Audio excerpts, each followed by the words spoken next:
This is a highway interchange, and it's a mess, just like this wiring harness. The goal of this episode is to transform into something as organized as this, but more than likely, it'll end up looking like this.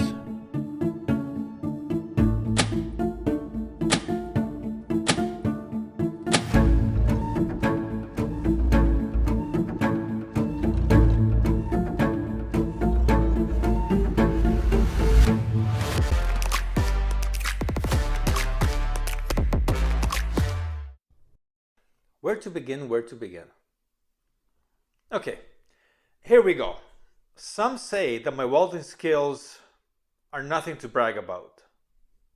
But compared to my wire management skills, they're a gem. There, I said it. Now, let's begin.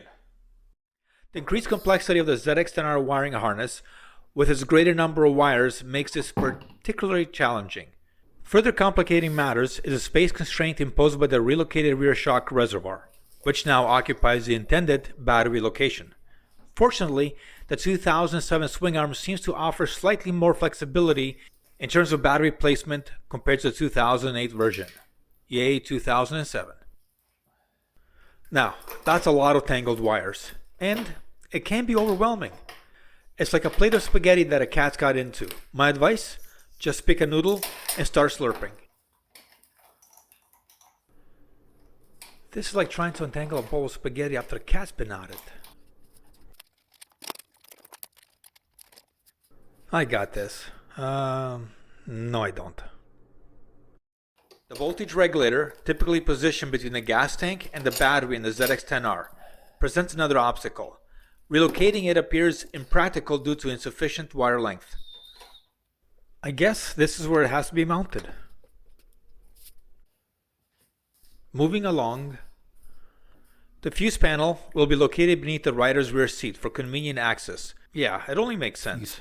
Unlike the ZX7, which utilizes a simple ignition igniter with fewer wires, the ZX10R incorporates an ECU located under the rear seat. While the ZX7 offers ample space under the rear seat, accommodating the bulky ZX10 wiring harness will be a significant challenge. ECU. So, what am I going to do? Well, my current plan follows the original ZX10R routing. I intend to run the wires along the exhaust side of the motorcycle. This approach aligns with the intended path of the wires, minimizing the risk of stress on the connectors and potential wire disconnections that could occur if they were routed differently.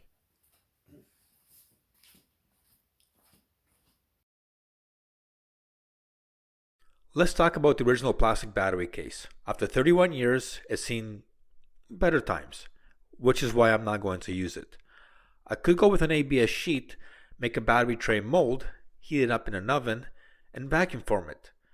But that would take way too much time and require special equipment. And honestly, I don't like plastic.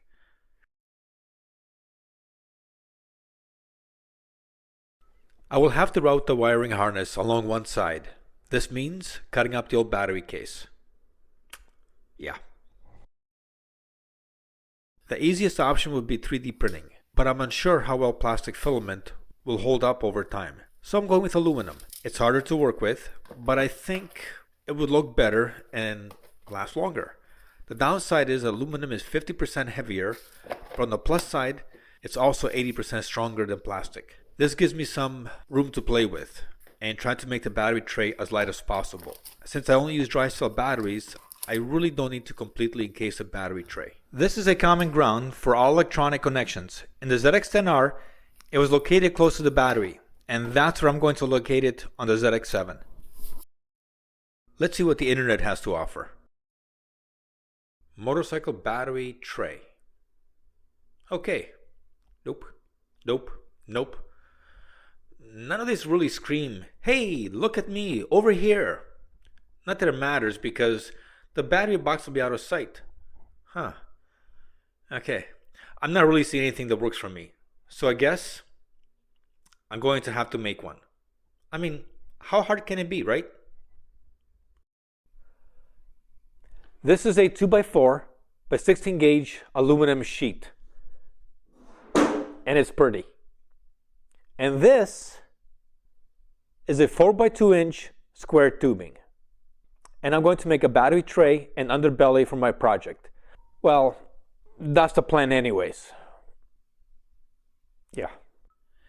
It's a no-brainer. The battery, she don't fit in the square tubing. And no, I'm not Italian.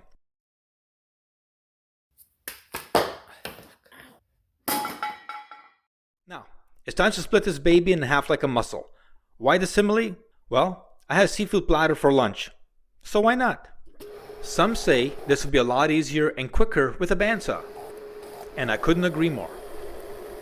The rectangular tube is cut in half, and so far, no issues at this stage of the build, but it's still early. Now, let's move on to the bottom plate.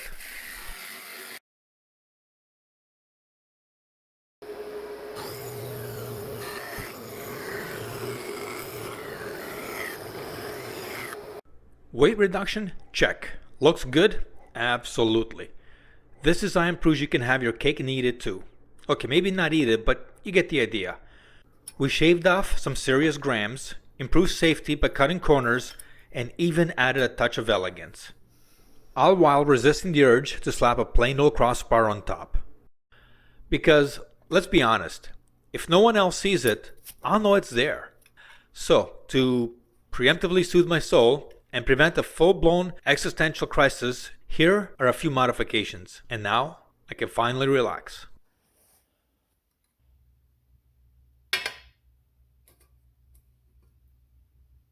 After hours of painstaking machining, welding, and filing, I've done it. A masterpiece of undeniable beauty. A Picasso in the battery tray world. It's not just a battery tray. It's a work of art that even the most disconcerting motorcycle enthusiast will admire. Or at least, not immediately gasp in horror. I mean, it holds a battery. And that's the main thing, right? The original battery was located around here, but due to the shock reservoir, I'm going to mount it a bit higher. I know, the higher center of gravity will make the bike less agile. But since it's a street bike that will be tested on the track, but never to see track again, it's not a big concern. The next step of the build process. Using what's left of this pretty aluminum sheet, I'm going to build the battery undertail, or as Kawasaki calls it, case battery. I don't understand why. Anyways, and this concludes this video. See you in the next one. Take care and always remember to hug your pets. Bye for now.